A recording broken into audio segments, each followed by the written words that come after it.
안녕하세요. 저는 40대 초반으로 아이 둘을 키우고 있는 돌싱입니다. 이혼을 한 지는 몇 년 되었는데 이렇게 이혼 글을 쓰게 된 이유는 아주 즐겁고 유쾌한 만남이 있었기 때문이에요. 그날은 첫째 아이 생일 때문에 선물을 사러 백화점에 갔어요. 애가 전부터 사고 싶다고 했던 운동화를 선물하려고요. 그런데 백화점에서 정말 보고 싶지 않았던 면상을 마주쳤어요. 전 남편이었죠. 전 남편은 잔뜩 화가 난 모습으로 씩씩거리며 앞으로 가고 있었어요. 그리고 그 뒤를 따라가는 사람 하나가 있더라고요. 바로 남편의 상간녀였죠. 그런데 바로 알아보지는 못했어요. 사실 저와 헤어질 당시에만 해도 상간녀는 무척 예뻤거든요. 피부는 팽팽하고 주름 하나 없이 관리되어 있었던 데다가 손톱과 발톱에는 매니큐어와 페디큐어로 예쁘게 장식되어 있었어요. 그리고 몸에 딱 붙는 원피스나 하이힐을 즐겨 신는 저와는 정반대의 여자였어요. 그런데 그날 본 상간녀는 그런 모습은 온데간데 없었죠. 아무렇게나 묶은 머리카락에 화장을 했음에도 주름과 노화를 가리지 못했어요. 게다가 손톱은 네일도 없이 뭉툭했고 옷은 예쁜 옷이었지만 얼굴에 노화가 너무 심해서 도무지 이쁜 옷이 어울린다는 느낌이 들지도 않았죠. 그걸 보면서 어떻게 하면 저런 얼굴이 되나 싶었거든요. 게다가 전 남편은 그런 상간녀와 말다툼까지 하고 있었어요. 그리고 그날 저는 두 사람의 대화에 웃으며 축하까지 해줬죠. 제가 왜 남편과 상간녀의 싸움에서 축하하며 웃었는지 궁금하시나요? 제가 천천히 하나씩 알려드릴게요. 저는 남편과 20대 중반에 결혼했어요. 저와 4살 차이가 나는 남편은 당시에도 일을 하는 직장인이었고 저는 이제 막 대학을 졸업한 사회초년생이었어요. 저와 남편은 다른 사람들과는 좀 다르게 이어졌어요. 보통 소개팅, 맞선 등으로 사람을 만나는데 저는 시부의 소개로 남편과 만나게 됐거든요. 당시에 저는 병원에서 일하고 있었는데 시부가 저희 병원에 다니면서 많이 얼굴도 익히고 가까워졌었거든요. 그리고 시부는 언제부터인가 결혼을 안 했으면 우리 아들이랑 만나보는 건 어떻겠냐고 말하셨죠. 솔직히 내키지는 않았어요. 환자와 그런 식으로 엮이는 걸 병원에서도 좋아하지는 않거든요. 물론 개인 재량이긴 하지만 잘못되면 환자도 잃고 제 신용도 잃는 거라 별로 관심을 가지지 않고 사양하겠다고만 말했었죠. 그런데 시부는 아주 끈질기게 말했고 이러다가는 다른 직원들한테도 폐를 끼칠 것 같아서 한 번만 만나기로 했어요. 한 번 만나고 아니면 2번 다시 그런 권유하지 않겠다는 다짐까지 받았죠.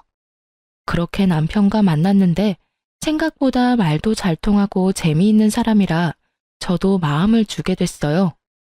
그렇게 사귀게 되고 1년쯤 되니 시부가 먼저 너희 결혼 안 하냐 하더군요.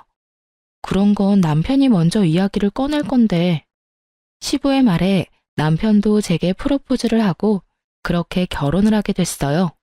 그리고 그때야 알았죠. 시부가 생각보다 부자라는 걸요. 결혼 후에는 첫째 아이가 들어섰고 아이를 낳고 1년 만에 또 둘째 아이를 낳았어요. 연년생이었어요. 아들 둘을 연속으로 낳고 나니 제 몸도 축나더군요. 그래서 남편과 상의해서 남편에게 정관 수술을 시켰어요. 남편도 애가 둘이면 괜찮겠다고 했었고요. 그렇게 결혼 초반에는 저희도 괜찮은 부부였고 가족이었어요. 꼼꼼하고 계획적인 남편과 그런 남편의 뒤를 받쳐주는 와이프였거든요. 그게 엇나가기 시작하게 된 건 아이들이 초등학생이었을 무렵이에요. 저는 일은 완벽하게 잘하는 사람이지만 사실 사생활에서는 그렇게 완벽을 추구하는 타입은 아니에요. 일과 사생활이 철저하게 다른 타입이라고 해야 할까요? 사람의 목숨과 직결된 일을 하면서 직장에서는 내내 긴장되어 있었고 그 결과 집에서는 느슨해질 수밖에 없었어요. 저도 긴장을 풀 때가 있어야 하니까요. 그런데 남편은 그 모습을 엄청 싫어하며 잔소리를 하더군요. 결혼 초반에는 그런 어설픈 모습도 귀엽다고 해주더니 그때는 엄청 싫어하며 잔소리를 했어요. 아마 그때부터 상간녀와의 만남이 있었던 것 같았어요. 그때는 남편의 생일이었어요. 남편 생일은 겨울이라 아이들은 모두 방학이었고 며칠간 친정집에 놀러 가 있는 상황이었어요. 그리고 저는 남편의 서프라이즈를 위해서 남편 회사 앞까지 가서 몰래 남편을 기다렸어요. 저는 남편에게 메시지를 보냈어요. 집에서 기다리고 있을 테니 얼른 퇴근하고 오라고요. 남편이 혹시라도 야근을 할까봐 그렇게 문자를 보냈고 남편은 알겠다고 대답을 보내왔어요. 그렇게 앞에서 20분쯤 기다렸을까요? 퇴근 시간이 10분 정도 지나서야 남편이 밖으로 나오더군요. 그런데 혼자가 아니었어요. 그 사람 옆에 누군가 팔짱을 끼고 서 있더군요. 그냥 회사 사람일 수도 있었어요. 팔짱 정도, 그래, 낄 수도 있겠지. 친한 사이면 그럴 수도 있겠지 하며 애써 생각했는데 그 뒤의 모습은 그런 생각을 깡그리 날려버렸어요. 그 여자가 남편의 얼굴을 쓰다듬더니 뺨에 뽀뽀를 하더군요. 정말 기분이 순식간에 추락하는 걸 느꼈어요. 너무 흥분해서 아무 생각이 들지 않던 저는 그 모습을 보고 그제서야 폰으로 두 사람의 모습을 촬영하기 시작했어요. 그 두 사람은 남편의 차를 탔고 같이 나가더군요. 충격받은 저는 집으로 와서 앞으로의 일을 생각했어요. 한 번의 실수라고 빌고 또 빌면 그래, 용서가 가능할 거야. 애써 이룬 내 가정을 깨트리고 싶지 않았어요. 제대로 확인이라도 해보고 나서 남편에게 따지자. 이런 생각으로 가득했던 저는 그 뒤에 사람을 시켜서 상간녀의 뒤를 캤어요. 물론 그렇게 하면 안 된다고 생각은 했지만 바람피는 남편 뒤를 캐는 게 쉬운 일이 아니더라고요. 그렇게 상간녀에 대해서 알게 된 저는 남편 몰래 상간녀를 만나러 갔어요. 이미 두 사람의 불륜 사진을 잔뜩 받아서 두 사람 사이가 불륜이라는 건 알고 있었어요. 남편은 회사 다니면서 결혼식도 했고 애들 돌잔치도 했으니 남편이 유부남이라는 건 모를 리가 없었죠. 상간녀 집으로 가는 길에 기분이 어찌나 부글부글 끓던지 제 분노를 억누를 수가 없을 정도였어요. 집 벨을 울리자 나온 건 상간녀의 어머니였어요. 혹시 따님 집에 있으신가요? 할 이야기가 있어서요. 그런데 누구세요? 따님이 만나고 있는 남자 와이프예요. 그 말에 상간녀 엄마의 얼굴이 확 굳었어요. 그리고는 상간녀가 없다고 하더군요. 없으면 어쩔 수 없네요. 회사에서 이야기하는 수밖에요. 그 말에 상간녀 엄마가 흠칫하더니 돌아서는 제 옷을 붙잡고 들어오라고 하더군요. 들어가니 상간녀가 무척이나 태연하게 소파에 앉아서 TV를 보고 있었어요. 저 알죠? 피해서 다니려면 얼굴도 익혔을 테니까요. 알아요. 그런데 여긴 왜 왔어요? 따져야 될 사람은 내가 아니라 그쪽 남편이겠죠. 내가 누구한테 따지건 그쪽이 관여할 일은 아니죠. 그리고 저의 아들까지 있는 유부남 만난 사람도 잘못은 했잖아요. 왜 본인만 쏙 빠져나가려고 해요? 웃기지도 않네. 이보세요, 아주머니. 아주머니 남편이 그렇게 와이프 싫다고 나한테 온 걸 왜 나를 탓해요? 아주머니를 탓해야지. 그 말을 하며 상간녀가 저를 위아래로 훑어보며 코웃음을 치더군요. 봐요. 세월을 고스란히 맞은 얼굴에 센스 없는 옷.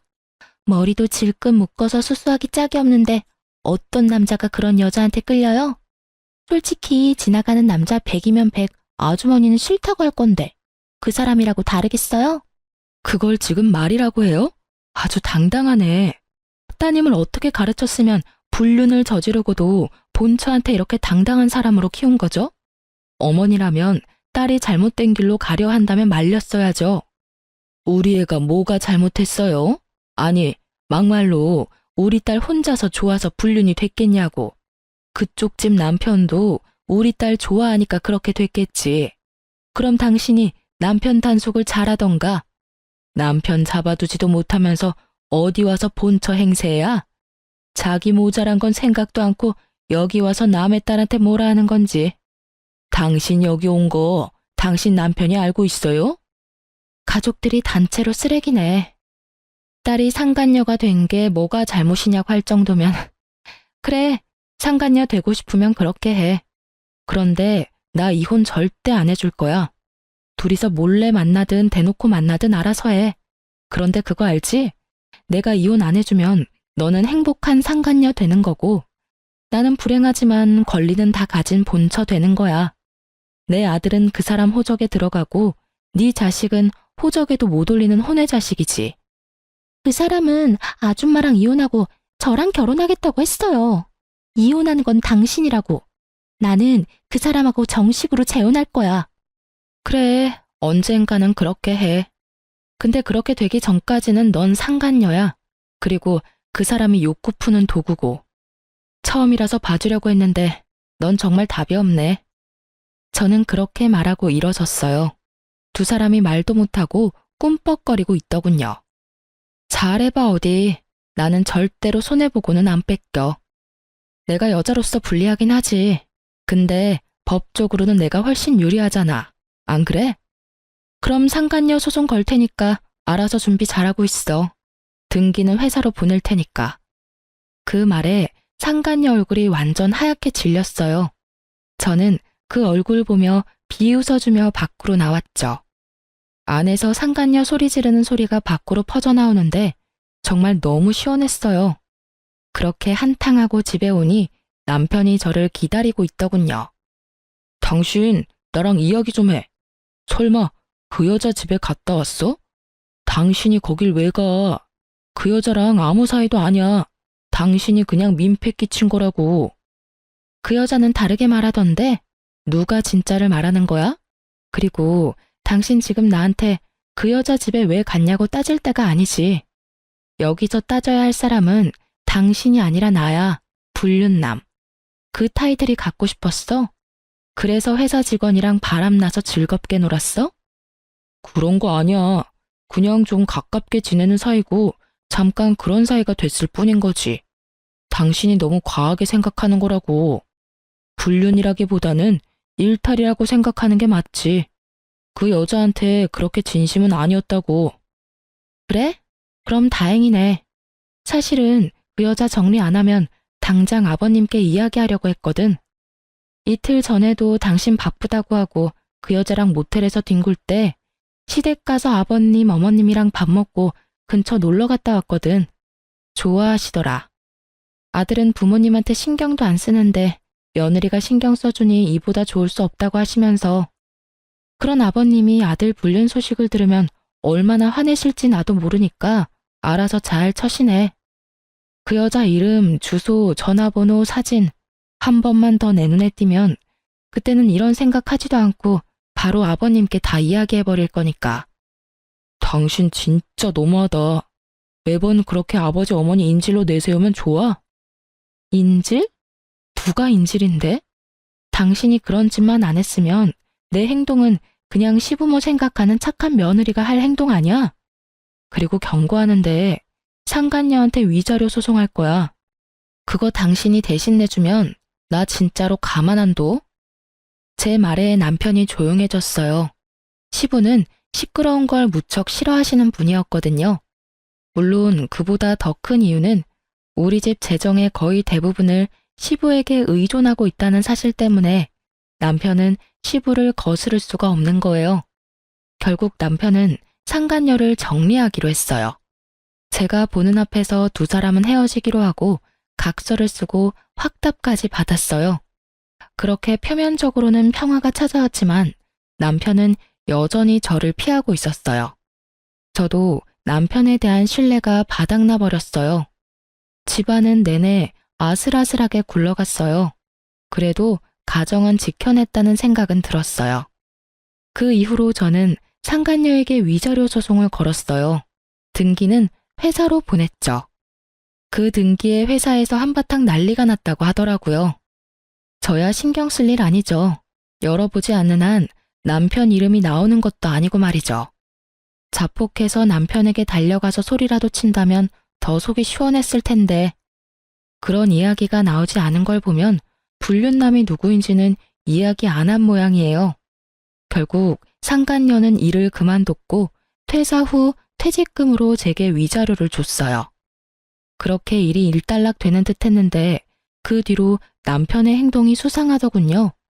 꿍꿍이가 있는 모양인지 제가 한 집안일에 매번 트집을 잡고 그걸 이유로 화를 내기 시작했어요. 청소가 꼼꼼하지 못하다, 세탁이 위생적이지 못하다, 요리가 맛없다, 남편 내조를 안 한다. 아주 가지가지 내용으로 저를 트집 잡고 화를 냈어요. 저는 한 귀로 듣고 한 귀로 흘렸죠. 제가 못하고 있는 일이 아니었으니까요. 몇 년간의 부부 생활로 저도 어느 정도 집안일에 익숙해진 데다가 제가 못하는 부분은 한 달에 한 번 청소 도우미를 불러서 깔끔하게 정리까지 하는데 문제가 있을 리가 없었어요. 그런데도 남편은 무조건 트집을 잡아 문제를 만들기 시작했어요. 그리고 몇 달이 지나자 남편이 본심을 드러내더군요. 당신이랑 못 살겠어. 이혼해줘. 집안일이고 뭐고 다 내 마음에 안 든다고. 꼼꼼하지도 않고 깨끗하지도 않고 솔직히 이 집에 머물고 싶지도 않아. 구체적으로 어디가 어떻게 마음에 안 드는지 말해봐. 요리? 한식 자격증까지 따서 매일 다른 요리 해주는데 청소? 매일 청소기 돌리고 이틀에 한 번 걸레질하고 음식물 쓰레기도 매일 처리하는데 세탁? 흰 빨래, 검은 빨래, 속옷, 수건 다 따로 세탁하는데 어디가 문제인 건데? 셔츠에 바지까지 다 다림질을 해놓잖아. 그리고 한 달에 한 번 사람 불러서 대청소하고 어디가 문제냐고. 그러니까 내 마음에 안 든다고. 당신이 잘하고 못하고를 떠나서 이런 식으로 하는 거 마음에 안 든다고. 그냥 진짜 이유를 대. 당신 여전히 그 여자랑 정리 안 했잖아. 내가 모를 줄 알았어? 눈만 가리면 다 가리는 줄 알았지? 그 여자 퇴사하고 나가면 내가 모를 줄 알았어? 당신이 이상하게 트집 잡을 때 벌써 상간녀 뒷조사 다 했거든? 재미 잘 봤더라. 자식 새끼들 놔두고 젊은 년이랑 바람피니까 회춘하는 기분이디? 이혼? 이혼하고 싶으면 당신이 아버님한테 허락받아. 그러면 이혼해 줄 테니까. 그 여자가 그렇게 마음에 들면 데리고 와서 이야기하라고. 나 대신 그 여자가 더 젊고 예쁘고 능력 있어서 같이 살고 싶다고. 당신이 직접 아버님한테 말하라고. 그 정도도 못하는 거면 내가 이혼은 왜 해줘? 저는 이번에도 시부를 입에 올렸고 애석하게도 이번에는 남편에게 통하지 않았죠. 남편이 제 집안일을 트집 잡은 건 제게 흠을 만들어 어떻게든 잘 빠져나가 보려고 했던 거니까요. 그 흠을 시부에게 말하면 이혼을 허락받을 수 있다고 생각했던 것 같아요. 남편이 당당하게 말하더군요. 같이 시댁으로 가서 아버지한테 이야기하자고요. 너 진짜 후회 안 할 자신 있어? 이혼하고 그 여자랑 재혼하는 거 잘 생각해 보라고. 그 여자 어떤 면이 좋았는지는 모르겠지만 결혼과 연애는 달라. 그렇다고 이 마음을 숨기고 살고 싶지는 않다고. 그 말에 저는 바로 결정했어요. 이런 놈 데리고 사느니 그냥 놔버리는 게 낫다고요. 그런데 쉽게 놔줘버리면 둘이서 하하호호 할 텐데 그건 너무 싫었거든요. 그래서 저는 남편에게 말했어요. 그래, 가자. 시댁으로 가. 가서 당신이 다 말하고 이혼 허락 받아. 솔직하게 말해서 이 결혼 아버님이 노력해서 한 결혼이야. 그분 속이고 싶지 않으니까 당신이 직접 말해. 결국 남편과 저는 시댁으로 향했어요. 시부는 아무것도 모른 채 갑자기 들른 아들 내외를 무척 반갑게 맞아주셨죠. 아이고, 우리 며느리 왔어? 자, 어여 이리 와서 앉아. 뭐 먹을래? 오늘 며느리 왔으니 그저께 만들어둔 식혜 먹을까? 그렇잖아도 너한테 주려고 만들어놨지. 아버님의 말씀이 끝나기가 무섭게 남편이 말을 꺼냈죠. 아버지, 드릴 말씀 있어요. 저 이혼하고 싶습니다. 그 말에 시부 얼굴이 딱 굳더군요. 놀란 시모도 식혜를 식탁에 내려놓다가 멍하니 서 있고요. 이게 무슨 날벼락인가 싶은 표정이더라고요. 무슨 헛소리야? 너희가 왜 이혼을 해? 아버님, 이 사람 만나는 여자가 있어요. 벌써 오래됐어요. 1년은 넘었으니까요. 남은 여생은 그 사람이랑 함께 살고 싶다고 해요. 제가 하는 일들은 다 마음에 들지 않는다고 하니 제가 어찌할 도리가 없어요. 뭐? 여자? 너 이놈의 새끼, 너 며느리 놔두고 바람을 폈어? 이런 정신 나간 놈을 봤나? 아버지도 그 여자 보시면 마음에 드실 거예요. 와이프보다 착하고 예쁘고 뭐든 다 잘하는 여자예요. 솔직하게 말해서 이제 와이프한테는 마음이 생기질 않아요. 네가 애야? 결혼이 뭔지 모르고 결혼했어? 법적으로 부부가 되는 게 결혼이야. 그걸 일방적으로 망쳐놓고 네가 이혼을 이야기한다고? 답도 없는 놈. 그러니까 아버지, 한 번만 만나봐 주세요. 와이프보다 훨씬 나은 사람이고 아버지 마음에 들지도 모르잖아요. 나는 만나고 싶은 마음 없다. 그리고 이혼 이야기 나한테 꺼내지도 마. 며느리 너도 이혼 원하는 게냐? 아버님, 이 사람 불륜 처음으로 알았을 때 한 번 용서해 줬어요. 그런데 또 그래요. 그리고 저는 이혼 안 해주겠다고 했는데 남편이 강하게 요구하고 있어서 이렇게 가족이 화목하지 않으면 아이들에게도 큰 영향이 갈까봐 두렵기도 하고요. 제 말이 끝나기가 무섭게 시댁 벨이 울리더군요. 그리고 남편은 버선발로 마중을 나갔어요. 상간녀였거든요. 그리고 등장한 상간녀의 모습에 시부모님과 저는 말을 잃었어요. 몸에 딱 붙는 원피스는 허벅지까지 훤히 보이도록 올라갔고 다리에 스타킹도 신지 않았는지 맨발로 들어오더군요. 게다가 손톱과 발톱에 형형색색 네일과 페디큐어는 예전에 제가 본 것보다 더 화려하고 무거워 보였고요. 그리고 거실로 들어오니 그녀의 몸에서 확 하고 짙은 향수 냄새가 풍겼어요. 안녕하세요, 아버님. 처음 뵙겠습니다. 아주 씩씩하게 인사를 하는 상간녀를 보는 남편도 살짝 당황한 눈치였어요. 어른을 보러 오는 자리에 그런 차림이 그다지 좋지 않다는 걸 모르는 듯 하더군요. 그저 아름답고 예쁘게 자신을 포장하기만 된다고 생각하는 듯 아주 예쁘고 아름답고 비싸게 자신을 포장했더라고요.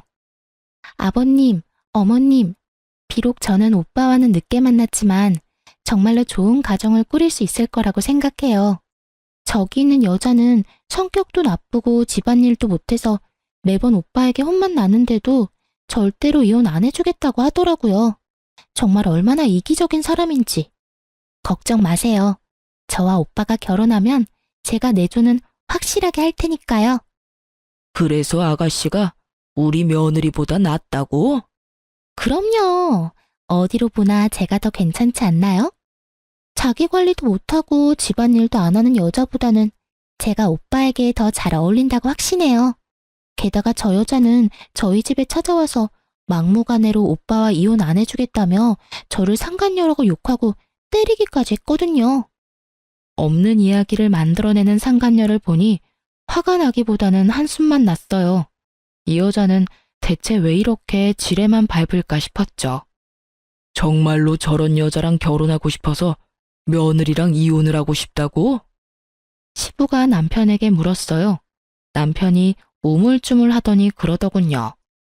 아버지, 모자란 점이 있으면 가르치면 되고 부족한 점은 채우면 되잖아요. 제가 이 여자를 좋아해요. 그러니까 제발 인정해 주세요. 이혼 제발 허락해 주세요. 그 말을 듣던 시부는 속이 타는지 식혜를 들고 입으로 가져갔어요. 그런데 한참을 마시지를 않고 있더니 갑자기 식혜를 남편과 상간녀에게 뿌려버리더라고요. 다들 갑작스러운 상황에 깜짝 놀랐어요. 이게 뭐야? 아버지, 왜 이러세요? 너 이제부터 우리 집 자식 아니다. 저런 근본도 없는 여자를 데려와서 뭐라고? 이혼을 허락해줘? 네가 정신이 나갔나 보구나. 그런 놈한테는 매가 답이지. 너한테 눈깔이 있으면 좀 봐라. 저 여자 어디가 며느리보다 낫다고 말하는 거야? 그치만 아버지. 어른들 집에 오면서 피부는 훤히 드러내고는 냄새는 또 얼마나 나냐. 늙은 노인들 집에 오려니 냄새 날까봐 그리 팍팍 양념을 쳤어. 저런 모자란 여자를 우리 집 며느리로 받으라고? 내 눈에 흙이 들어와도 절대 안 돼. 우리 집안 내 대에서 망하는 꼴 보고 싶지 않으니 당장 나가. 네가 하는 말은 아무것도 안 들어줄 거다. 나가. 결국 남편과 상간녀에게는 축객령이 떨어졌고 함께 나가려던 저를 시부가 붙잡아서 같이 나가지는 못했어요.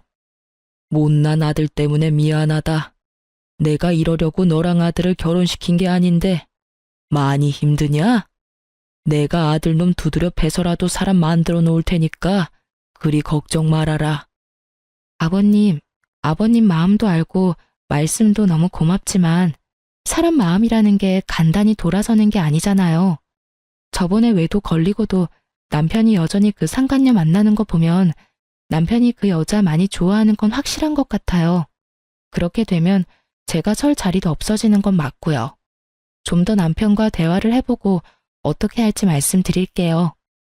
그렇게 말하는 저를 시모와 시부는 걱정과 미안함이 가득한 얼굴로 보더군요. 밖으로 나와 집으로 가려는데 갑자기 남편과 상간녀가 튀어나왔어요. 제가 나올 때까지 기다리고 있었던 모양이었어요. 당신 아버지랑 무슨 말 했어? 그걸 왜 나한테 물어? 아버님한테 직접 물어봐. 난 당신이랑 말도 섞고 싶지 않으니까. 미치겠네. 당신이 이혼을 해주면 될 일이잖아. 아버지 끌어들여서 뭘 어쩔 건데? 너 설마 내 재산 때문에 이러는 거야? 재산? 당신이 대체 뭘 가지고 있는데? 당신이 가진 거 다 아버님 거잖아. 아버님 말 한마디면 다 사라지는 거 당신도 알고 나한테 이러는 거잖아. 오빠, 나는 이해가 안 가. 어떻게 이런 여자를 아버님이 그렇게 좋아하실 수가 있어? 도대체 아버님한테 무슨 수작을 부렸길래 나를 싫어하시냐고. 상간녀의 그 말에 저는 웃음이 튀어나오더군요. 그걸 모르다니 당신이 잘 좀 가르쳐줘. 어른 집에 그런 꼴로 오면 누구나 욕하겠지. 그리고 넌 모르나 본데 남편과 나는 아버님이 엮어준 사이야. 그 정도로 마음에 들어서 아들까지 소개시켜줬는데 너 같은 애 왔다고 그 마음이 흔들리겠어? 고생이네. 아무것도 모르는 애 교육시키려면 아주 힘들겠어. 어쨌든 아버님하고 이야기해. 잠깐만. 이렇게 가지 말고 그럼 이렇게 하자. 당신이 나랑 이혼해주면 당신이 원하는 대로 뭐든 해줄게. 이혼만 해줘. 솔직히 내 손에 살 수 있는 건 다 할 테니까. 응? 사랑에 애달아하며 저한테 매달리는 남편을 보니 우라가 치밀더라고요. 어떻게 상간녀 하나 때문에 저한테 뭐든 다 해주겠다는 말을 할 수가 있어요? 어떻게? 저는 남편에게 화가 잔뜩 난 목소리로 말했어요. 뭐든지? 그래, 내가 원하는 거 말해줄게. 당신과 내가 사는 신혼집, 그거 나한테 줘. 재산 분할 아니고 아의 명의를 내 이름으로 달라는 이야기야. 그리고 두 아들, 양육권, 친권도 내가 원해.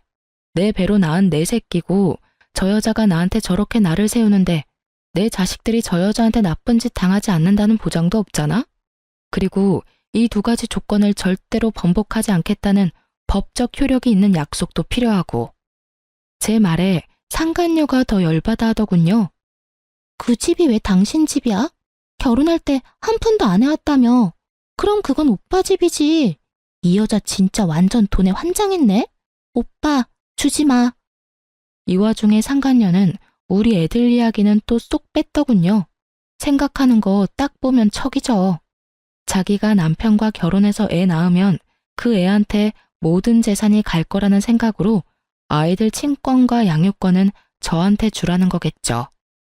집은 생각해 보겠는데 친권은 혹시라도 내가 그 수술한 것 때문에 애가 안 생길 수도 있고, 그렇게 치면 첫째는 내가 데려가야 할 것 같은데. 그럼 이혼 못하는 거지. 이야기 다 끝났어? 제가 강경하게 나가자 남편이 잠깐 고민하는 듯 하더니 결국 알겠다고 하더군요.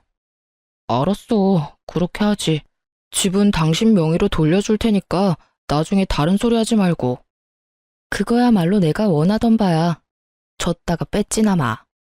오빠, 그 집 주면 어떡해. 그럼 우린 어디서 살아? 괜찮아. 집 얻을 돈은 있고, 무엇보다 아버지가 우리 결혼 허락해주면 그것보다 더 좋은 집 해달라고 하면 되지. 저 집도 아버지가 해준 거거든. 솔직히 내 돈 한 푼도 안 들어갔으니까 아까울 것도 없어. 그 말 들으면서 웃음이 어찌나 나는지, 시부가 무슨 생각으로 두 사람을 허락해줄 거라고 생각하는지 그 이유를 모르겠더라고요. 첫 만남 자리에서 식혜까지 뒤집어 쓰고 시부에게 호통까지 들었으면서 마지막까지 본인들의 행복한 미래를 낙관적으로 생각하는 게 너무 어이없었어요. 하지만 이혼해주기로 한 이상 저는 더 이상 관여할 필요 없는 사람이죠. 그렇게 저는 남편과 이혼을 했어요. 이혼하기 직전에 집 명의부터 옮기고 이혼하면서 아이들 친권도 제 앞으로 다 돌려놨어요. 남편과 제가 이혼한 후 전 남편은 홀가분한 마음으로 상간녀와 결혼을 하려고 시댁에 들렀다고 하더군요. 하지만 시부가 그 여자랑 결혼하면 집안 재산은 전부 사회 기증하겠다고 하니 두 사람 다 놀라서 물러갔다고 하더라고요. 시부에게 직접 들었거든요. 시부는 제가 이혼을 결심했다는 걸 알고서 한 번 시댁으로 부른 적이 있었어요. 그때 시부가 알려줬어요. 그놈이 제정신으로 돌아와서 너한테 다시 돌아온다고 하면 며느리 네가 받아줄 거냐? 아버님, 저는 그런 건 안 해요. 이미 떠난 마음이고 저하고는 끊어진 연이에요. 억지로 붙였다가 또 어떤 일이 벌어질지도 모르고요. 그냥 아이들이나 잘 키우면서 살고 싶어요. 그 말에 시부가 씁쓸하게 웃으며 말하더라고요. 그래, 그럴 것 같아서 내가 유언장을 좀 고쳐놨다. 그놈이 제정신 차리고 그 여자랑 안 만나고 있으면 내 재산 조금은 물려줄 것이고 여전히 그 여자랑 만나면 한 푼도 남기지 않겠다고 말이다. 그리고 대신 네 아이들, 내 손주들 앞으로만 유산 물려줄 생각이다. 그건 괜찮겠지? 아버님 재산이고 아버님 거예요. 이혼하고 떨어져 나간 며느리 자식들까지 신경 안 써주셔도 돼요. 아버님 돌아가시기 전에 다 쓰시고 가세요. 저는 그런 거 바라지도 않고 지금 받은 집만 있으면 일하면서 충분히 애들 키울 수 있어요. 내 돈, 내 마음대로 하는 거야. 그냥 너한테는 통보만 하는 거란다. 그리 알고 있어. 시부와 그렇게 대화를 나누었거든요. 전 남편은 상간녀와의 관계를 허락받지 못해서 지금은 직장 근처에 전세로 상간녀와 동거 형태로 살고 있다고 하더군요. 솔직히 결혼은 부모님 허락이 없어도 가능하지만 전 남편이 그렇게 하지 않은 건 시부가 가진 재산 때문일 거예요.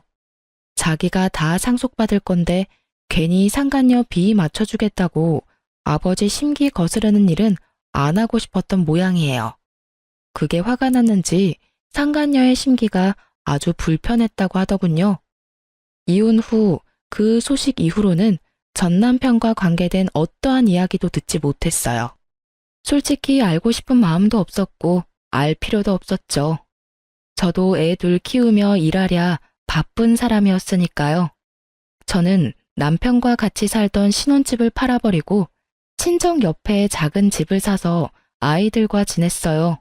그리고 여태 그 사람들 소식 알지도 못하다가 얼마 전에 두 사람을 보게 된 거고요. 그날은 아들들이랑 약속을 했거든요. 백화점에서 만나서 맛있는 거 먹고 멋진 옷도 사주겠다고요. 처음에 멀리서 볼 때는 누군지 못 알아보겠더라고요. 전 남편은 알아볼 수 있었는데 말이죠.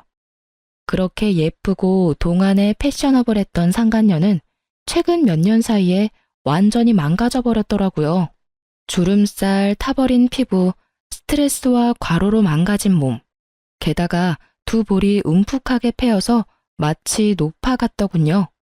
저는 두 사람 가까이로 갔어요. 그 사람들도 저를 못 알아보는 것 같더군요. 그럴 수밖에요. 저도 전 남편과 이혼하고 그동안 하지 못했던 피부 마사지나 나를 위한 선물을 자주 줬거든요. 예전처럼 늙고 수수한 아주머니가 아니니까요.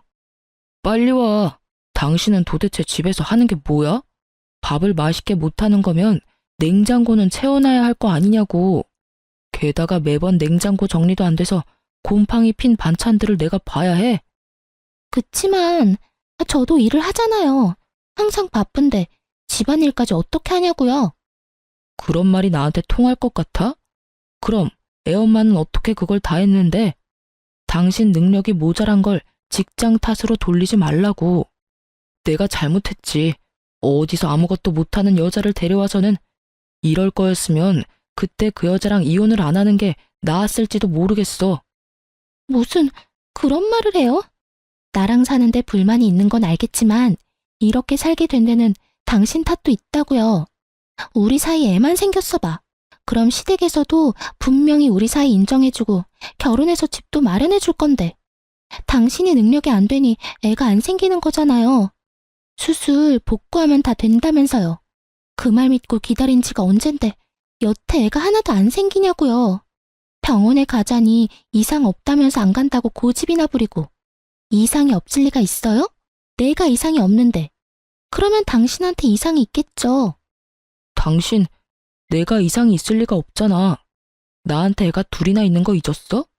그렇게 치면 당신이 더 문제 있는 거지. 그 여자는 잘 가지는 애를 당신은 왜 못 가져? 그리고 애가 있고 없고의 문제가 아니잖아. 당신이 집안일을 너무 못하니까 매번 집안꼴이 개판이지. 같이 살기 전에는 잘한다면서 큰 소리 뻥뻥 치더니 내가 속았지 속았어. 그러니까 그 탓을 왜 저한테 하냐고요. 그리고 내가 집안일 잘해서 좋아한 거 아니잖아요. 예쁘고 기분 잘 맞춰줘서 좋다며. 지금 당신 꼴을 좀 봐. 그게 예뻐? 꾸미는 것도 시간 없어서 못했어? 하긴 집안일 개판으로 해놓고 얼굴만 꾸미고 있었으면 더 열받았을 뻔했는데 차라리 그게 낫겠다. 으휴, 내가 왜 그랬나? 내가 왜 이혼을 하고 이 거지 같은 여자를 데려왔는지. 어휴. 두 사람 싸우는 걸 보니 참으로 웃기더군요. 그렇게 사랑한다며 헤어져 달라더니 결국은 둘이 이렇게 싸우고 있는 꼴을 보니 게다가 상간녀의 그 모습은 진짜 상상 이상이었어요. 그녀는 남편이 완벽주의인 걸 모르고 결혼한 것 같더라고요. 아니면 결혼하면 집안일은 사람을 시키려고 생각한 것 같았어요. 그렇지만 시부가 결혼 허락을 안 해줘서 돈도 넉넉지 않은 모양이었죠. 어머, 멀리서 보고 못 알아봤네? 오랜만이야. 당신 잘 지내지? 그런데 안색이 영 별로네? 저의 등장에 상간녀 표정이 완전 망가지더군요. 제일 보기 싫은 사람이었나 봐요. 게다가 제가 예전처럼 수수한 느낌이 아니어서 그런지 자신의 옷을 연신 내려다보며 짜증을 내더군요. 전 남편은 깜짝 놀란 표정이었고요. 당신 몰라볼 뻔했어. 먼저 말 걸지 않았으면 당신인지도 몰랐을 거야.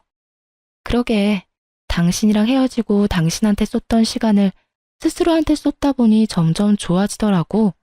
피부도 몸매도 옷 입는 것도. 두 사람은 쇼핑하러 왔나 봐. 보기 좋네. 부부 둘이서 오붓하게 쇼핑도 하고. 제가 그렇게 말하자 상간녀가 냉큼 전 남편 팔짱을 끼더군요. 두 사람이 싸우는 걸 제가 다 본 것도 모르고 자존심을 세우려고 부단히 노력하더군요. 네, 저희 자주 이렇게 나와요. 그러는 그쪽은 아직도 혼자인가 보네요. 하긴 당신처럼 수수하고 못생긴 여자한테 끌리는 남자는 없겠죠. 그래, 당신 말이 맞아. 그래서 아직 혼자 살아. 뭐 장난으로 결혼하자 사귀자 하는 사람들은 있지만 난 이혼한 사람이고 굳이 다시 그런 길은 가고 싶지 않아서 다 피하고 있는 상황이고. 두 사람은 결혼했어? 그때는 어른들이 반대하신 것 같던데. 그건... 상간녀도 전 남편도 뭐라 말을 못하더라고요. 아직도 결혼은 못했나 보네. 내가 이혼까지 해줬는데 참 아쉬워. 당신도 요령이 없어. 그러다가 아버님이 재산을 당신한테 안 주면 어쩌려고. 차라리 다른 사람을 옆에 두는 게 낫지 않아? 그 말에 상간녀가 발끈하더군요. 미쳤나 봐. 이 여자가 지금 무슨 소리 하는 거야? 이 남자는 이제 내 남자야. 당신이 이래라 저래라 할 수 있는 남자가 아니라고. 이래라 저래라 한 적 없는데? 나는 그냥 걱정돼서 한마디 한 거야. 그리고 너도 참 웃겨. 저 남자가 왜 네 남자야? 너 저 사람이랑 무슨 관계야? 애인이지? 와이프는 아니잖아. 하긴 그런 관념이 좀 희박한 사람이긴 했지. 남의 남자 꼬셔서 데려가서는 별 볼 일 없는 남자로 만들어버렸으니까. 그것도 재주라면 재주고. 근데 지금은 그 예쁜 얼굴은 다 어디 가고, 세상에, 이렇게 늙어버렸어? 어쩌다 이렇게 됐어? 평생 예쁠 것처럼 굴더니. 애인이라도 당신은 전처잖아. 관계가 없는 거면 당신이 다 없지. 그러니까 할 수 있는 말이지. 당신 나랑 헤어지고 저 여자랑 살아보니 좋아? 얼굴색이라도 좋아 보였으면 이런 이야기 안 했을 텐데. 너무 건강이 좋지 않아 보여서 그런 말 한 거야. 하긴 당신은 내가 하는 집안일들도 그다지 좋게 보지는 않았으니까. 집안일은 익숙치 않아도 예쁜 여자랑 살아서 좋을 거야. 그치? 전 남편은 뭐라 말도 못하고 한숨만 푹푹 내쉬고 상간녀는 저를 향해 한껏 적대심을 드러내며 소리 지르더군요. 이 여자가 무슨 소리 하는 거야? 우리 이제 곧 결혼할 거야. 아버님만 허락해주면 지금 당장이라도 결혼할 거라고. 그러니까 아버님을 어떻게 설득할 건데? 여태까지 결혼 허락도 못 받은 주제에 내가 모를 줄 알았어? 너 시댁 갈 때마다 퇴짜 맞는다며? 그래도 안 떨어져 나가는 거 보면 두 사람 사랑 진짜 대단하다, 그치? 두 사람 다 그런 몰골로 돌아다녀도 좋을 만큼 사랑하는 거면 됐어. 당신 그만해. 너도 그만하고. 둘 다 사람 많은 데서 큰 소리 내서 싸우지 마. 싸우긴 누가 싸워? 나는 당신 축하해 주려는 거야. 그 여자를 사랑한다며 헤어진 당신이 나랑 살 때보다 불행해 보여서 축하해 주고 싶었거든. 아까 둘이 싸울 때부터 다 봤거든. 두 사람이 행복하게 잘 살았으면 축하해 줄 생각도 없었을 텐데 두 사람이 불행해 보이니까 도리어 축하해 주고 싶은 마음이 드는 거 있지? 다른 사람 불행하게 만들고 너희들끼리 재미 보면 내 마음이 어땠겠어?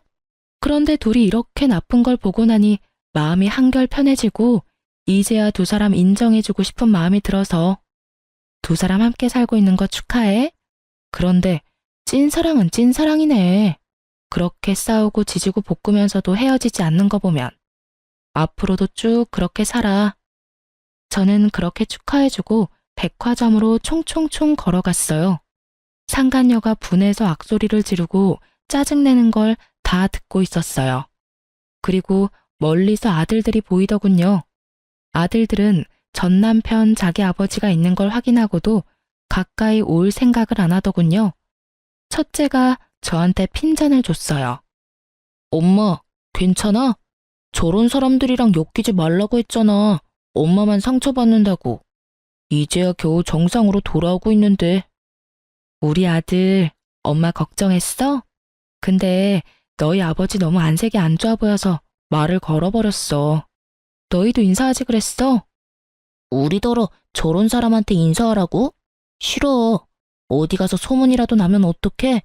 바람 피우고 이혼한 아버지 있다는 이야기하는 것보다 차라리 아버지 돌아가셨다고 하는 게 나아. 둘째가 그렇게 이야기하는 걸 보니 참 만감이 교차하더군요. 어쩌다 아버지를 이렇게 싫어하게 됐나 싶었죠. 그러곤 아이들과 식사하러 갔죠. 애들을 보면서 그런 생각이 들었어요. 부모가 아이들에게 인정받지 못하는 게 가장 비참한 거 아닌가 하고요. 본인은 그런 걸 모르고 있겠지만 그 뒤로 전 남편에게 전화가 간간히 왔지만 다 무시했어요. 어떤 이야기이든 저한테 도움되는 일은 아닐 테고 이렇게 이혼한 마당에 안부 인사하러 전화하지는 않을 테니 말이죠.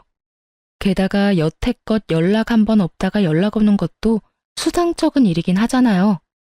귀가 더럽혀지기 전에 차단한 거예요. 이혼 글을 쓰면서도 그때의 상간녀 모습이 떠오르네요. 예쁜 얼굴과 미모가 천년만년 갈 것처럼 굴던 상간녀가 완전히 망가져 있는 걸 보니 세월 앞에 장사 없다는 말이 실감나기도 했죠. 그 두 사람을 마주치고 나서는 아주 작게 남아있던 응어리도 싹 다 사라진 기분이 들었어요. 그래서 글을 쓰게 된 거고요.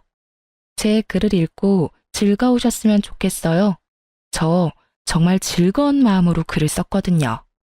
남의 눈에 눈물 나게 만들면 본인 눈에는 피눈물 난다는 걸 상간녀가 몸소 실천해줘서 참 기쁘고요. 읽어주셔서 정말 감사합니다. 그리고 즐거운 하루 보내세요.